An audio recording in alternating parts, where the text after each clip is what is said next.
Do you know in Band of Brothers, during the liberation of Eindhoven, Winters and Welsh are briefly seen turning their shirt collars inside out.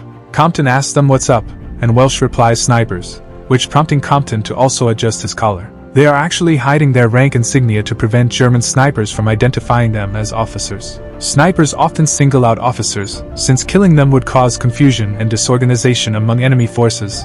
This is why in contemporary war zones and in forward operating bases, soldiers wear either subdued or no rank insignia, and many are no salute zones.